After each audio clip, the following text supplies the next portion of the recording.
Right. So today we are going to learn about simple average. So it is issue price. Here the issue price is calculated by dividing the total of price of materials in the stock from which the materials are issued by the number of prices involved. So it is very important. The total stock from which the material being issued. So that's very important. So here you don't consider the which came first, which came last, nothing. Everything being put together in one lot at a particular time. Right. Now I'm going to show you an example. This is an exercise. Okay.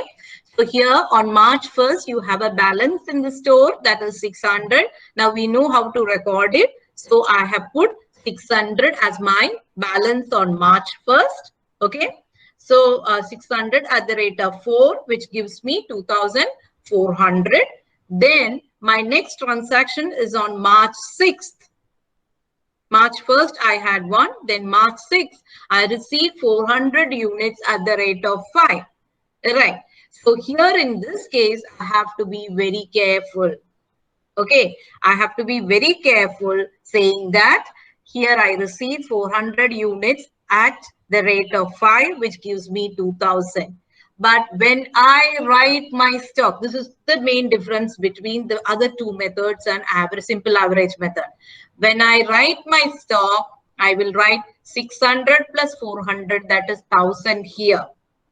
Okay, but I'm not going to write my rate here because I know that in my next issue, it would be average of all the stock prices which are involved.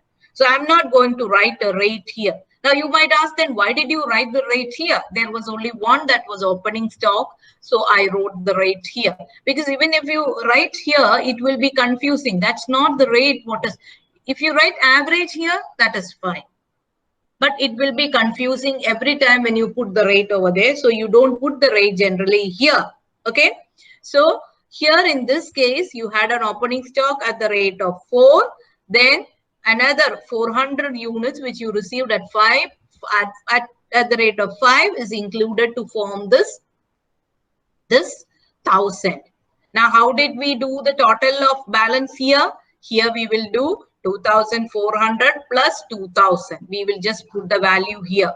So I have 2,400 plus 2,000, which gives me 4,400. It will be easy when you do it, okay? Rather than looking at and me telling that. When you do, it will be a little more simple. Now, the next day on March 8th, I have an issue. This is where the difference comes.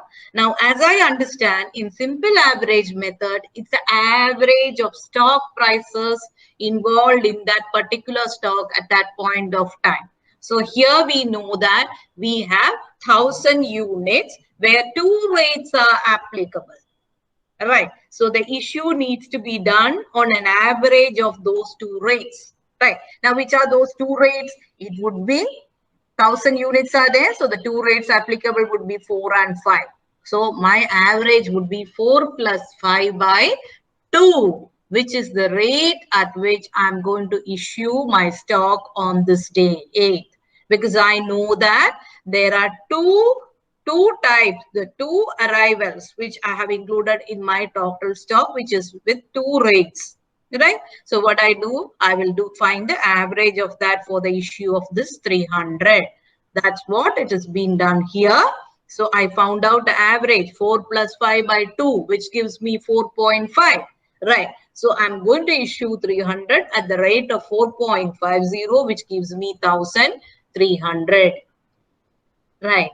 Which gives me 1,350. Right. Now, how do I find the balance? Now, I know that from 1,300 went. So, 1,000 minus 300 will give me 700. Again, from 4,400, I will reduce this. Right. So, that is how we are going to do this in simple average method. So, I'm not putting rate here. I'm not putting rate here. Right. Now, I will just look at the next transaction. On March 25th, I received 200 units at the rate of 6. So, on March 25th, I received 200 at the rate of 6. So, what will happen? automatically I know that there is another one which is coming to me, another stock which is coming to me, right? So I'm going, no, I'm sorry. So what I will do, I will put 200, 6,200. But when I'm putting the balance, what I will do, I will add 1,200 with 3,050 to get 4,250. And with 700, I will add 200 units more to get 900. 700 plus 200. 700 I already had. So with that, I'm going to add 200 to give me 900. Right. This is as on March 25th, I have 900 units, which include 3 prices. Now, what are those 3 prices? I have 4, right? Then I got something at 5. Then I got something at 6. Am I correct? You got 3 rates, 4, 5, 6 on that day, where on 25th of March.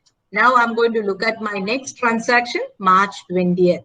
I have an issue of 250. Yes, in this case, I have to remember that I have 3 rates applicable, right? Which are those 3 rates? 4, 5, and 6. So when I'm finding a rate for this 250 issue, I have to find the average of 4 plus 5 plus 6 divided by 3, which gives me the rate for this issue. Here, it would be 4 plus 5 plus 6 divided by 3, which is 5, which would be my rate for my issue. So it would be 250 at the rate of 5, which gives me 1,250. Now, from 900, I'm going to reduce 250 because it's already issued, right? So my balance is 650. From 4,250, I reduce 1,250, which gives me 3,000.